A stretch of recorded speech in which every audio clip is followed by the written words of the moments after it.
지금 이 시각 여러분들이 주목하는 뉴스 만나보겠습니다. 대전의 한 신협에서 현금 3,900만 원을 빼앗아 달아난 용의자가 해외로 도주한 것으로 확인되면서 해당 국가경찰과 공조수사에 착수했습니다.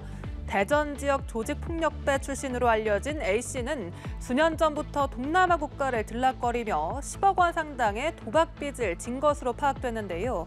A씨의 도주 전 행적과 범행 동기를 이호진 기자가 단독 취재했습니다. 자동차 정비 소환을 어슬렁거리는 A씨. 한참을 기다리더니 차량 한 대를 받아 타고 나갑니다.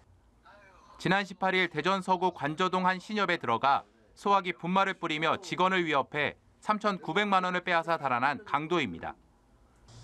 A씨는 지인에게 인테리어 업무를 하겠다며 차량을 빌린 뒤 범행에 이용했습니다. 그리고 범행 이후 동남아시아 국가로 도주하기 직전 차량을 반납했습니다. A씨는 범행 직후 빌려갔던 차량을 제자리에 돌려놓았는데 차량 안에서는 이렇게 범행에 사용했던 물품들이 그대로 나왔습니다. 경찰은 A씨가 차량을 빌렸던 것을 확인하고 나서야 A씨를 범인으로 특정한 것으로 전해졌습니다. 경찰은 47살인 A씨가 수년 전부터 동남아 국가를 들락거리며 10억 원 상당의 도박빚을 진 것으로 파악했습니다. A씨는 대전 지역 조직폭력배 출신으로 알려졌습니다. 또한 대전 지역에서 인테리어 사업을 해왔던 것으로 드러났습니다. 경찰은 도박빚에 시달린 A씨가 범행을 저지른 뒤 동남아 국가로 도주할 계획을 미리 짠 것으로 보고 있습니다. 옷을 계속적으로 갈아입고 이동 수단도 여러 개를 갈아하면서 이동을 했기 때문에 특정하는 데 좀 시간이 많이 걸렸습니다. 경찰은 A씨가 도주한 국가와 공조를 통해 A씨의 뒤를 쫓고 있습니다.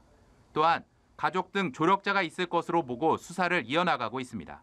연합뉴스TV 이호진입니다. 서울 신림동 등산로에서 성폭행을 당한 피해자는 목이 졸려 질식사한 것으로 보인다는 잠정 소견이 나왔습니다. 피해자 최모 씨가 고의로 살인을 저지른 정황을 읽힐 수 있는 대목인데요. 이 경찰은 최종 부검 결과를 받아본 뒤 종합적으로 판단할 계획입니다. 최 씨의 신상 공개 여부는 내일 결정됩니다. 신선재 기자입니다. 성폭행을 위해 너클로 피해자를 때린 건 인정했지만 살해 의도는 부인한 신림동 성폭행범 최모 씨. 사전에 너클 꼈던 거에 살해 의도 있으셨나요? 하지만 목이 졸려 질식사한 것으로 보인다는 잠정 의견이 나오자 살인 고의에 무게가 실리고 있습니다. 피해자를 부검한 국립과학수사연구원은 경부 압박 질식에 의한 저산소성 뇌손상이 피해자의 직접 사인으로 보인다는 1차 소견을 내놨습니다. 두피 바로 아래에 출혈이 있었지만 뇌출혈은 없어서 머리를 폭행당한 건 직접 사인으로 보기 어렵다고도 설명했습니다. 최 씨가 피해자의 목을 조르기까지 했다면 결과를 짐작하고도 일부러 살해했을 수 있다는 분석입니다. 목 조르는 행위 자체는 분명한 확정적 고의가 있다고 하는 결정적인 증거라고 생각됩니다. 목 조름을 통해서 살인의 목적과 동시에 왜곡된 성적인 만족도 추구하려고 하는. 경찰은 최종 부검 결과를 받아본 뒤 종합적으로 판단할 계획입니다. 고의성과 계획범죄를 뒷받침하는 정황은 사전 행적에서도 드러났습니다. 최 씨 휴대전화와 PC를 포렌식한 결과 최 씨가 사전에 너클, 성폭행, 살인 예고글에 대한 기사를 열람한 이력이 나온 겁니다. 통화나 문자를 주고받은 건 대부분 가족으로 외부 교류도 거의 없었던 걸로 드러났습니다. 최 씨가 2015년 우울증 진료를 받은 사실도 확인한 경찰은 자료를 분석해 사이코패스 진단 검사를 실시할 예정입니다. 최 씨 신상 공개 여부도 곧 결정됩니다. 연합뉴스TV 신선재입니다.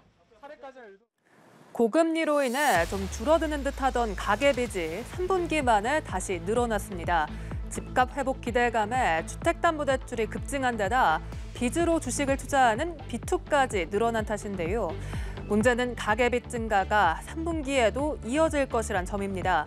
금융당국은 대출 실태 점검 후 규제를 강화하는 방안을 검토하고 있습니다. 김동욱 기자입니다. 6월 말 기준 가계빚은 1,862조 8천억 원. 1분기에는 사상 최대 폭으로 감소했는데 3분기 만에 다시 10조 원 가까이 불어난 겁니다. 특히 주택담보대출 잔액이 1,031조 원을 넘어 역대 최대 기록을 또 경신했는데 증가폭이 14조 원으로 1분기에 3배를 웃돌았습니다. 게다가 B2가 늘며 증권사 등 기타 금융중개회사 대출이 7조 8천억 원 불어났습니다. 부동산 시장 회복 기대감 등으로 주택 거래가 회복되는 과정에서 개별 주담대를 중심으로 가계대출 수요가 늘어난 데다 문제는 가계빚 증가가 3분기에도 이어질 것이란 점입니다. 금융당국이 가계대출 급증 원인 중 하나로 지목한 50년 만기 주택담보대출은 3분기에 출시됐기 때문입니다. 게다가 금리가 최대 15%대인 카드론이 7월 한 달 새 5,500억 원 불어나는 등 가계부채의 질도 나빠지고 있는 상황. 금융감독원은 10월까지 은행권의 가계대출 취급 실태 종합점검에 착수했습니다. 앞으로 금리 상승 기대 약화, 자산 가격 상승 기대감 등이 확산될 경우 가계대출 증가 속도가 더욱 빨라질 수 있는 만큼 DSR 등 제도의 개선이 필요한 사항이 있다면 금융당국은 우선 총부채 원리금 상환 비율 DSR 규제를 우회하는 수단이나 과잉 대출이 없는지 살핀 후 필요하면 대출 관련 제도에도 손을 댈 방침입니다. 연합뉴스TV 김동욱입니다. 100억 원이 넘는 전세 보증금을 가로챈 조직이 경찰에 덜미를 잡혔습니다. 일명 동시진행 깡통전세 수법으로 시세보다 높게 전세를 진행한 뒤 집주인에게 이 시세만큼 돈을 주고 나머지 차액을 챙기는 수법입니다. 대부분 매매는 신용불량자로 구성된 속칭 바지 명의자를 내세워 계약했는데요. 피해자만 53명, 피해 금액은 57억 원에 이릅니다. 고희훈 기자입니다. 30대 총책 A씨 등 8명은 지난 2021년 이곳에 부동산 컨설팅 업체를 차려놓고 매물로 나온 수도권 지역 빌라와 오피스텔을 살폈습니다.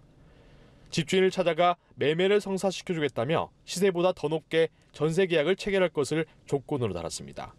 일명 동시진행 깡통 전세로 시세가 2억 원인 집을 2억 2,500만 원에 전세로 계약을 진행한 뒤 2억 원은 집주인에게 돌려주고 남은 2,500만 원을 챙기는 수법입니다.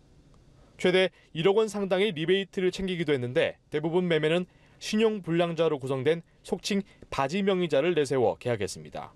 전세 계약 종료 시기가 도래했지만 피해자들은 전세 보증금을 돌려받지 못했습니다.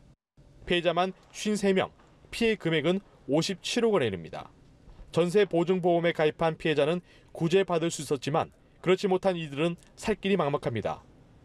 그냥 막막해요, 솔직히. 저 부모님도 아예 모르시는데 얘기해봤자 그냥 진짜 변하실 것 같아서 말씀도 못 드리고.